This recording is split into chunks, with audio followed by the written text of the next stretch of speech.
Hello students, आप लोगों को फिर से स्वागत है एलिमेंट्स एजुकेशन के एक न्यू से वीडियो में।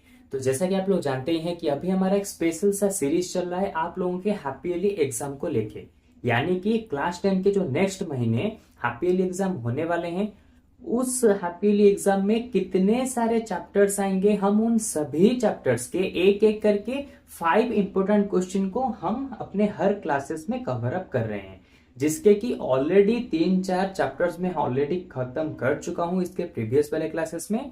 तो आज हम स्टार्ट करने वाले हैं कोऑर्डिनेट ज्योमेट्री वाला चैप्टर, और इसमें से भी 5 इंपोर्टेंट क्वेश्चन को करेंगे, जिससे कि आपके ऑलमोस्ट बहुत सारे डाउट्स भी क्लियर होंगे। और ये सारे क्वेश्चन ऑलरेडी आपके बोर्ड के एग्जाम में आ चुके हैं, इसलिए मोस्ट ऑफ द चांसेस क्या होता है कि स्कूल में जो पुराने बोर्ड के क्वेश्चन होते हैं उन्हीं में से कुछ क्वेश्चन को डाला जाता है। ठीक है, तो उसी में से मैं इन सारे क्वेश्चन को चूज करके लाया हूं, क्योंकि ये सारे क्वेश्चन बहुत बार रिपीट्स भी हुए हैं। ओके, तो देखो सबसे पहले क्या दिया है, पहले नंबर में ये 1 मार्क या फिर 2 मार्क का क्वेश्चन है। नीचे वाला थोड़ा सा ज्यादा है, यानी कि 3 मार्क्स या 4 मार्क्स में आता है। ओके, तो पहले वाले क्वेश्चन में दिया है find the distance of the point -3,4 from the x axis. यानी कि यहां पे एक पॉइंट है जिसका मैं नाम ले लेता हूं ए, उसका कोऑर्डिनेट दिया है -3,4। तो अभी तुम्हें क्या करना है, इस पॉइंट, ये वाला पॉइंट एक्स एक्सिस से कितना दूर है उस डिस्टेंस को निकालना है। तो एक्स एक्सिस का जो पॉइंट होगा उसको मैंने बी ले लिया। ठीक है, तो देखो अगर मैंने इन दोनों के बीच में डिस्टेंस निकालना है तो डिस्टेंस फॉर्मूला के लिए x1 y1 उसके साथ x2 y2 तो चाहिए ना। तो x2 y2 मैंने -3,0 लिखा। क्यों -3 आया? इसी पॉइंट से, क्योंकि ये पॉइंट अगर यहां पे है तो देखो सीधा लाइन ड्रॉ करोगे तो -3 पर ही आएगा। उसके साथ हमें पता है एक्स एक्सिस के ऊपर अगर कोई भी पॉइंट रहता है तो y 0 हो जाता है। उसी तरह से y एक्सिस के ऊपर अगर कोई भी पॉइंट रहता है तो x का वैल्यू 0 हो जाता है। ओके, तो लो यहां पे हमें दोनों पॉइंट्स मिल गए। अगर इसने कहा होता कि नहीं y एक्सिस से निकालो, तो हम इसको x1 y1 और इसको x2 y2 लेते। अब इसने x एक्सिस से कहा है, इसलिए x1 y1 ये हो जाएगा x2 y2। तो देखो AB का डिस्टेंस कैसे निकलेगा, x1 माइनस x2 का स्क्वायर, तो -3 माइनस ऑफ -3 का स्क्वायर, ठीक है, प्लस 4 माइनस 0 का स्क्वायर का रूट ओवर, 4 माइनस 0 के स्क्वायर का रूट ओवर। तो देखो ये हो गया -3 माइनस इंटू माइनस +3 का होल स्क्वायर, प्लस ये हो गया 4 का स्क्वायर। ठीक है, -3 +3 कैंसल, तो बचा कौन, 4 का स्क्वायर यानी कि 16 का रूट ओवर, यानी कि 4 यूनिट। क्योंकि यहां पे हमें सेंटीमीटर, मीटर, किलोमीटर कुछ नहीं दिया होता, इसलिए जब भी तुम डिस्टेंस निकालोगे उसके साइड में तुम्हें बस लिख देना है यूनिट। ओके, तो लो ये हो गया हमारे 1 मार्क या फिर 2 मार्क्स का आंसर खत्म। कभी कभी 2 मार्क्स के आते हैं, लेकिन ज्यादा चांसेस नहीं है। ज्यादा चांसेस है कि इस तरह के क्वेश्चन तुम्हारे 1 मार्क्स का ही आए, क्योंकि बहुत ही जल्दी ये खत्म हो जाता है। ओके, अब देखो नंबर टू में मैं सिंपली इसको बता देता हूं इसने क्या दिया है। Let P and Q be the points of trisection of the line segment joining the points A 2, -2 and B -7, 4 such that P is near to A, find coordinates of P and Q। तो इसने यहाँ पे कहा है A और B दोनों points हैं, ठीक है, और A और B का जो दोनों पॉइंट्स है वहां से क्रिएट होने वाले लाइन को P और Q दोनों मिलके इसको 3 पार्ट्स में डिवाइड करते हैं। ठीक है, और P जो है वो A के पास है, तो देखो P जो है वो A के पास है। ओके, तो अभी क्या करना है, हमें इनके कोऑर्डिनेट्स निकालने हैं, P के और Q के कोऑर्डिनेट्स को निकालने हैं। तो P का कोऑर्डिनेट्स निकालने के लिए यहां पे तो सेक्शन फॉर्मूला लगेगा, और सेक्शन फॉर्मूला के लिए हमें रेशियो चाहिए। रेशियो यानी कि AP कितना होगा और PB कितना होगा। Simple, AP is to PB कितना हो जाएगा, AP इज टू PB। ये हो गया 1 पार्ट, ये हो गया 1 and 2, तो 2 पार्ट्स, 1:2। ओके, तो देखो AP और PB के रेशियो यहां पे मिल गए। तो हमें पता है पहले वाले रेशियो को M लेते हैं और दूसरे वाले को लेते हैं N। ठीक है, और जबकि मैं यहाँ पे सेक्शन फॉर्मूला यूज करूंगा, इसको ले जाऊंगा x1 y1, इसको ले जाता हूं x2 y2, ताकि बाद में मुझे इसको डालने में दिक्कत ना हो। ओके, तो P का जो निकलता है, P का x कोऑर्डिनेट और y कोऑर्डिनेट कैसे निकलेगा? सिंपल, हमें फॉर्मूला पता है क्या? mx2 plus nx1 by m plus n। उसके साथ y को निकालने के लिए फॉर्मूला क्या है? my2 plus ny1 by m plus n। Okay, ये है फॉर्मूला। अब बस इसके वैल्यू को पुट करो। m का वैल्यू कितना है? 1 इंटू x2 का वैल्यू है -7 प्लस n का वैल्यू है 2, x1 का वैल्यू है 2। देखा, इस तरह से अगर लिख दोगे x1 y1 x2 y2 m n तो तुम्हें पुट करने में आसानी होगी।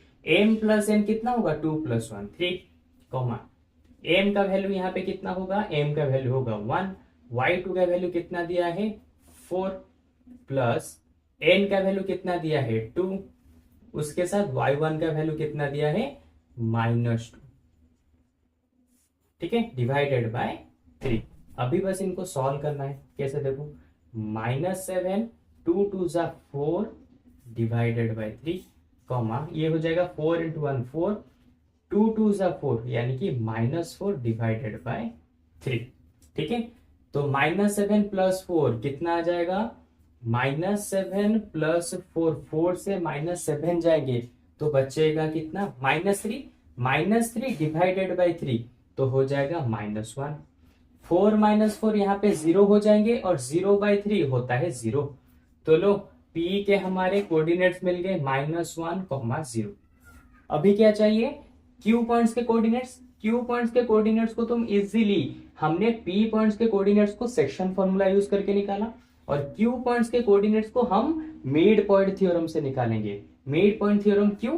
क्योंकि Q एकदम बीचों बीच है P और B के, और क्योंकि हमें P और B के दोनों के कोऑर्डिनेट्स पता हैं तो हम क्या कर सकते हैं? मिड पॉइंट थ्योरम की मदद से Q के कोऑर्डिनेट्स को निकाल सकते हैं। और मिड पॉइंट थ्योरम कैसे लगता है? सिंपल, मैं मिड पॉइंट थ्योरम के लिए इन दोनों को यूज करूंगा। तो अभी के लिए मैं इसको x1 और इसको y1 मान लेता हूं और इसको x2 और इसको y2 मान लेता हूं। तो अब देखो, मिड पॉइंट थ्योरम का फॉर्मूला है x1 plus x2/2 y1 plus y2/2। ठीक है, तो x1 प्लस x2, तो x1 हो जाएगा -1 plus of -7 divided by 2, comma y1 कितना है? 0 प्लस 4/2, 0 प्लस 4/2। तो देखो, -1 प्लस इंटू माइनस माइनस, तो -1 -7 कितने हो जाएंगे? -8/2। ये हो जाएगा 0 प्लस 4, 4/2 यानी कि सिर्फ 2। 2 से 4 कैंसिल हो जाएंगे तो बचेगा 2। तो -8/2 कितना हो जाएगा? ये हो जाएगा -4, 2। तो Q के भी हमारे यहाँ पे निकल गए -4, 2। ओके, तो देखो, इस तरह से हमने सेक्शन फॉर्मूला को भी यहाँ पे समझ लिया, उसका मैंने फॉर्मूला बता दिया और कैसे सॉल्व करना है ये भी बता दिया, और उसके साथ मिड पॉइंट थ्योरम के भी तुम्हें बता दिया। इस तरह के क्वेश्चन एग्जाम में 3 to 4 मार्क्स में इजीली आ जाते हैं। ठीक है, तो सेक्शन फॉर्मूला अच्छे से जान लो कैसे यूज करना है, मिड पॉइंट फॉर्मूला को भी अच्छे से जान लो कैसे यूज करोगे अपने आंसर को निकालने के लिए। ओके, तो चलो अब इसको इरेज कर देते हैं। अब बढ़ते हैं हमारे नेक्स्ट क्वेश्चन के ऊपर। ठीक है, तो सबसे पहले मैं इसको इरेज कर देता हूं। तो देखो, नंबर 3 वाले क्वेश्चन में उसने क्या कहा है? Prove that the point 7, 10 -2, 5 and 3, -4 are the vertices of an isosceles triangle. ये तीनों एक आइसोसेलेस ट्रायंगल के वर्टिसेस होंगे, इसको हमें प्रूव करना है। तो मैं लेट करता हूं, ये जो पॉइंट है ये होगा ए पॉइंट यानी कि 7, 10। ये हो जाएगा बी का यानी कि -2, 5। ठीक है, ये हो जाएगा सी का यानी कि 3, -4। तो अभी हमें प्रूव करना है कि ये क्या होगा? ये तीनों एक आइसोसेलेस ट्रायंगल के वर्टिसेस होंगे। कैसे प्रूव होगा? हम क्या करेंगे, तीनों के ये वाला साइड डिस्टेंस फॉर्मूले से निकल जाएगा, ये वाला साइड भी डिस्टेंस फॉर्मूले से निकल जाएगा, ये वाला साइड भी डिस्टेंस फॉर्मूले से निकल जाएगा। हम तीनों साइड्स को डिस्टेंस फॉर्मूले से निकाल देंगे। ओके, फिर देखेंगे अगर किसी दोनों साइड एक दूसरे के साथ इक्वल हो गए तो सिंपल, ये वाला क्या हो जाएगा, एक आइसोसेलेस ट्रायंगल हो जाएगा, क्योंकि हमें पता है आइसोसेलेस ट्रायंगल में दोनों साइड्स एक दूसरे के साथ इक्वल होते हैं। तो हमें बस क्या करना है, तीनों साइड्स को निकालना है, फिर चेक करना है कौन से दोनों साइड्स इक्वल होते हैं। तो सबसे पहले मैं अगर ए बी को निकालूं, ए बी का डिस्टेंस मिला कैसे निकलेगा, सिंपल, तुम्हें फॉर्मूला पता है इसलिए मैं डायरेक्ट निकाल रहा हूं। 7 -(-2) का स्क्वायर प्लस 10 -(5) का स्क्वायर। ठीक है, अब इसको सॉल्व करो, माइनस माइनस प्लस, 7 + 2 हो जाएगा 9, तो 9 का स्क्वायर प्लस 10 - 5 यानी कि 5 का स्क्वायर। ठीक है, तो 9 का स्क्वायर हो जाएगा 81, ये हो जाएगा 5 का स्क्वायर हो जाएगा 25, तो 81 + 25 का रूट ओवर, और यहां पे ये आ जाएगा कितना, 5 + 1 6, 80 + 20 हो जाएगा 100। तो ए बी यानी कि ए बी साइड कितना निकला, 106 रूट ओवर। अब किसको निकालेंगे, बीसी को निकालते हैं। चलो बीसी कितना निकलता है देखते हैं। मैं फॉर्मूला नहीं लिख रहा हूं, डायरेक्ट यहाँ पे नंबर्स को पुट कर रहा हूं, क्योंकि ऑलरेडी तुम्हें फॉर्मूला पता है। ओके, तो देखो बीसी कैसे निकालेंगे, -2 ऑफ -3 का स्क्वायर, -2 ऑफ -3 का स्क्वायर प्लस 5 ऑफ -4 का स्क्वायर। इसको सॉल्व करते हैं, -2 -3 हो जाएगा -5, -5 का स्क्वायर हो जाएगा -5 का स्क्वायर प्लस 5, ये माइनस माइनस हो जाएगा प्लस, तो 5 + 4 का स्क्वायर कितना हो जाएगा, 9 का स्क्वायर। ये हो गया 9 का स्क्वायर। इसको अगर सॉल्व करेंगे, -5 का स्क्वायर कितना आ जाएगा, सिंपल 25, 9 का स्क्वायर हो जाएगा 81, तो 91 + 25 106 का रूट ओवर। तो देखो यहाँ पे ए बी और बीसी दोनों यहाँ पे इक्वल हो गए। तो इसका मतलब ये ऑलरेडी आइसोसेलेस ट्रायंगल यहाँ पे बन गया। लेकिन फिर भी हमें चेक करना पड़ेगा ना, क्या एसी भी इसके साथ इक्वल निकलता है या फिर अलग निकलता है। अगर एसी भी इनके साथ इक्वल आ गया 106 का रूट ओवर, तो इसका मतलब ये कि इक्विलेटरल ट्रायंगल बन जाएगा। इसीलिए एसी को भी हमें यहाँ पे निकालना पड़ेगा। तो एसी कैसे निकलेगा, देखो एसी तो कैसे निकलेगा, 7 - 3 का स्क्वायर, 7 - 3 का स्क्वायर प्लस 10 - (-4) का स्क्वायर, 10 - (-4) का स्क्वायर। ठीक है, 7 - 3 का स्क्वायर हो जाएगा 4 का square plus 10 minus minus plus, तो 10 + 4 का स्क्वायर हो जाएगा 14 का स्क्वायर, इसका रूट ओवर। 4 का स्क्वायर हो जाएगा 16, 14 का स्क्वायर हो जाएगा 14 × 14, 4 4 जा 16, 4 1 जा 4, ये 1 5, 4 1 जा 4, 1 1 जा 1, 196, ये हो जाएगा 196 इसका रूट ओवर। अब इसको सॉल्व करो, तो 196 से करेंगे 16 को 8, तो 6 6 हो जाएगा 12, ये 1, ये 11, ये 1, 212 का रूट ओवर। देखो ये दोनों एक दूसरे के साथ इक्वल आ गए, लेकिन ए सी अलग आ गया। इसका मतलब जिस ट्रायंगल के दो साइड्स एक दूसरे के साथ इक्वल होते हैं वो एक आइसोसेलेस ट्रायंगल बनता है। ठीक है, और क्योंकि ये एक आइसोसेलेस ट्रायंगल है, तो इसका मतलब इसके कोऑर्डिनेट्स भी क्या होंगे, एक आइसोसेलेस ट्रायंगल के वर्टिसेस होंगे। तो तुम्हें क्या लिखना है, hence A B equals to B C, it is a isosceles triangle. ठीक है, आइसोसेलेस ट्रायंगल। इतने में ही तुम ऑलरेडी सब कुछ, तुम्हारा आंसर आ गया। तुम इससे पहले जाओ तो थोड़ा सा लिख सकते हो, क्या, let the isosceles triangle is A B C, A point उसका ये होगा, बी पॉइंट उसका ये होगा, सी पॉइंट इसका ये होगा, जो कि तुम्हें इसको पहले लिखना पड़ेगा। ठीक है, कि ए पॉइंट को तुमने ये लेट किया, बी पॉइंट को ये लेट किया, सी पॉइंट को ये लेट किया, उसके बाद तुम्हें कैरी करना पड़ेगा, ये सब कुछ करना पड़ेगा। ठीक है, ये होता है तुम्हारे 3 to 4 मार्क्स का क्वेश्चन। ठीक है, कभी कभी 5 मार्क्स में भी आ जाते हैं, लेकिन ज्यादातर 3 मार्क्स के या फिर 4 मार्क्स के ही आएंगे। ओके, अच्छा अब देखो, अब चलते हैं नंबर 4 की तरफ। गलती से मैंने 2 लिख दिया था, इरेज कर देते हैं। नंबर 4 में देखो क्या दिया है, फाइंड द वैल्यू और वैल्यूज, ये एस है, values of x for who is the distance between the points P x comma 4 Q 9 comma 10 is 10 units. उसने क्या दिया है, यहाँ पे दोनों पॉइंट्स दिए हैं पी क्यू और इनके बीच का डिस्टेंस भी उसने दे दिया है 10।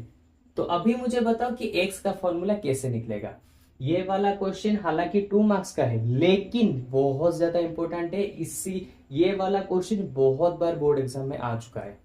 ठीक है, ये सबके लिए मतलब कि तुम्हारे बोर्ड एग्जाम के लिए और जो नेक्स्ट मंथ में आने वाले हाफ ईयरली एग्जाम उसके लिए भी ये बहुत ज्यादा इंपॉर्टेंट है। ठीक है, तो देखो हम कैसे करेंगे, पहले जो गिवन है उसी को पुट कर देंगे पी क्यू का।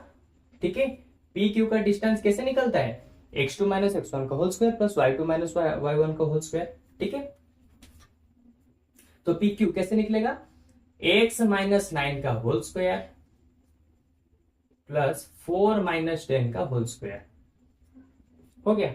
फिर देखो पी क्यू कितना है, पी क्यू का डिस्टेंस ऑलरेडी दिया है कितना 10 equal to root over of x minus 9 का स्क्वायर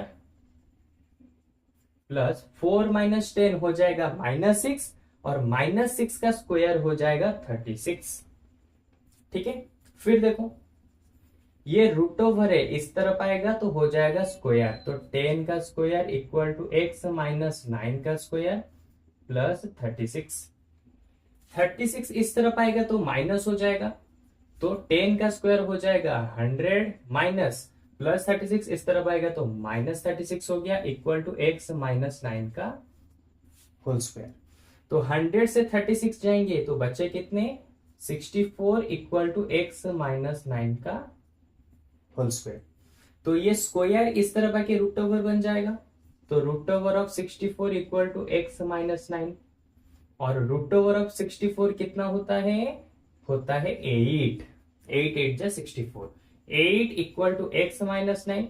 फिर देखो ये -9 क्योंकि हमें x का वैल्यू चाहिए ना, तो -9 अब इस तरफ चला आएगा तो +9 हो जाएगा, तो 8 + 9 इक्वल टू x। तो ये हो जाएगा कितना x इक्वल टू 17। ठीक है, यहाँ पे x हमारा निकल गया कितना 17। तो इस तरह से हमारे ये 2 मार्क्स का क्वेश्चन भी यहाँ पे खत्म होता है। ठीक है, तो अब चलते हैं हमारे लास्ट वाले क्वेश्चन के ऊपर और उसमें देखते हैं कि वो कैसा इंपॉर्टेंट है और उस वाले क्वेश्चन को हम कैसे करेंगे और वो वाला सबसे ज्यादा इंपॉर्टेंट क्वेश्चन क्यों है। तो सबसे पहले मैं इसको इरेज कर देता हूं। ठीक है, चलो तो देखो ये वाला क्वेश्चन बहुत ज्यादा इंपॉर्टेंट है। ठीक है, और ये 4 मार्क्स या फिर 5 मार्क्स में आएंगे, इससे कम मार्क्स में बिल्कुल भी नहीं आएंगे। ठीक है, इसमें क्या दिया है, the point A3y is equi distance from the points P6,5 and Q0,3। यानी कि एक पॉइंट है A जिसके कोऑर्डिनेट्स में लिख देता हूं 3, ये इक्वी डिस्टेंस है। इक्वी डिस्टेंस यानी कि दोनों पॉइंट से बराबर डिस्टेंस के ऊपर है और वो दोनों पॉइंट से P जो कि है 6,5 और ये है Q जो कि है 0,-3। ओके, तो इसने कहा है इसका डिस्टेंस जो होगा इसका भी डिस्टेंस वही होगा, इसका मतलब PA इक्वल होगा QA के साथ। सिंपल। अब इसी मेथड से ही हम निकालेंगे y का वैल्यू कितना होगा। तो सबसे पहले मैं लिख देता हूं, ये हो गया x1 y1, इसको भी x1 y1 ले लेते हैं, इसको ले लेते हैं x2 y2, क्योंकि जब हम इन दोनों को निकालेंगे AP तो देखो x1 y1 x2 y2 मिल गया। फिर जब हम इन दोनों को निकालेंगे देखो x1 y1 और x2 y2 मिल गए। ठीक है, तो फॉर्मूला में क्या कहता है, x2 माइनस x1 का whole square plus y2 minus y1 का होल स्क्वायर इक्वल टू, यहां पर भी QA के लिए same formula x2 minus x1 का whole square plus y2 minus y1 का होल स्क्वायर। तो देखो PA के लिए क्या चाहिए, x2 माइनस x1, तो देखो दोनों साइड में रूट ओवर है तो दोनों रूट ओवर कैंसिल हो गए, मैं यहां पे फिर से रूट ओवर को नहीं लिखूंगा। तो x2 माइनस x1 PA के लिए 3 माइनस 6 का square plus y2 minus y1 यानी कि y माइनस 5 का स्क्वायर। ठीक है, y माइनस 5 का स्क्वायर इक्वल टू हो जाएगा किसके साथ, QA के x2 माइनस x1 का स्क्वायर और y2 माइनस y1 के स्क्वायर के साथ। तो क्यू ए के लिए x2 और x1 कौन कौन है? क्यू ए के लिए x2 है हमारे 3 - 0, तो 3 - 0 का square plus y minus of -3 का स्क्वायर, y माइनस ऑफ -3 का स्क्वायर। ठीक है, तो अब देखो 3 - 6 यानी कि -3, -3 का स्क्वायर हो जाएगा 9 प्लस y -5 का स्क्वायर इक्वल टू 3 का स्क्वायर, 3 - 0 यानी कि 3 का स्क्वायर हो जाएगा 9 प्लस y माइनस ऑफ -3 यानी कि y +3 का स्क्वायर। तो यहाँ पे +9, यहाँ पे +9, दोनों में कैंसिल, या फिर चाहो तो 9 को इस तरफ ले आओ तो हो जाएगा +9। तो देखो +9 सॉरी, इस वाले 9 को इस तरफ लाओगे तो हो जाएगा -9। तो देखो +9 और -9 दोनों कैंसिल हो जाएंगे, इसलिए मैंने डायरेक्टली यहाँ पे कैंसिल कर दिया। तुम चाहो तो ऐसे भी कर सकते हो। ठीक है, ये वाला स्क्वायर इस तरफ आके क्या बन जाएगा? √y - 5 का स्क्वायर क्या बन जाएगा? सिंपल √, बन जाएगा। तो जबकि ये √, बन जाएगा तो यहाँ पे आ जाएगा कितना? स्क्वायर इस तरफ आएगा √, तो यहाँ पे आ जाएगा ±y+3। ठीक है, ये स्क्वायर यहाँ पे हट गया। अभी बचा देखो कितना, y - 5 इक्वल होगा प्लस के y+3 के साथ, फिर y - 5 फिर से इक्वल होगा माइनस के y+3 के साथ। तो यहाँ पे मैं लिख देता हूं y - 5 इक्वल होगा प्लस के y+3 के साथ, फिर से y - 5 फिर से इक्वल होगा माइनस ऑफ y+3 के साथ। ठीक है, यहां पे देखो -5, इस वाले y को इस तरफ ले आता हूं तो y - y, इस वाले -5 को इस तरफ ले आता हूं -3 सॉरी +3 + 5। तो देखो +y - y यहां पर कैंसिल हो गए, बचा 0, 0 = 8। तो ये तो कभी हमारा आंसर नहीं हो पाएगा क्योंकि हमें x का सॉरी y का वैल्यू चाहिए था, तो ये कभी हमारा आंसर नहीं होगा। तो यहाँ पे देखो y - 5 माइनस अंदर जाएगा तो -y -3, इस -y को इस तरफ ले आओ तो y + y, -5 को इस तरफ ले आओ तो +5, y + y हो जाएंगे 2y, 5 से 3 चला जाएगा तो 2, और y का वैल्यू 2 आके यहाँ पे डिवाइड हो जाएगा, y का वैल्यू आ गया 1। तो इस तरह से तुम इस वाले क्वेश्चन को, इसी तरह के क्वेश्चन को इजीली सॉल्व कर सकते हो। बस क्योंकि दोनों इक्वी डिस्टेंस है तो दोनों को इक्वल रख दो और फिर फॉर्मूला को पुट कर दो। तो इस फॉर्मेट से तुम इस तरह के क्वेश्चन को इजीली कर पाओगे। ठीक है, तो चलो आज के क्लास में हमने क्लास 10 के कोऑर्डिनेट ज्योमेट्री के पूरा का पूरा मतलब कि जो 5 इंपोर्टेंट क्वेश्चन हो सकते हैं, मतलब कि बोर्ड एग्जाम में बहुत बार आ चुके हैं, उनको हमने यहाँ पे डिस्कस करा दिया क्योंकि इसके बहुत ज्यादा चांसेस है कि तुम्हारे नेक्स्ट हाफ ईयरली एग्जाम में ये क्वेश्चन आ जाए। ठीक है, तो चलो आज के क्लास में बस इतना ही। अब हम लोग इसके नेक्स्ट वाले क्लास में मिलेंगे क्योंकि नेक्स्ट वाले क्लास में इसके आगे जो चैप्टर्स है जो तुम्हारे हाफ ईयरली एग्जाम में आने वाले हैं उसके मैं एक एक करके 5 इंपोर्टेंट क्वेश्चन उसमें से बताते हुए जाऊंगा ताकि तुम्हारे हाफ ईयरली एग्जाम में तुम बहुत ही अच्छे से उसे क्लियर कर सको। ठीक है, तो चलो आज के क्लास में बस इतना ही। अब हम लोग मिलेंगे इसके जस्ट एक न्यू से क्लास में आपके हाफ ईयरली एग्जाम के लिए एक न्यू से चैप्टर को मतलब कि 5 उसके इंपोर्टेंट क्वेश्चन को लेके। ओके, तो चलो बाय बाय।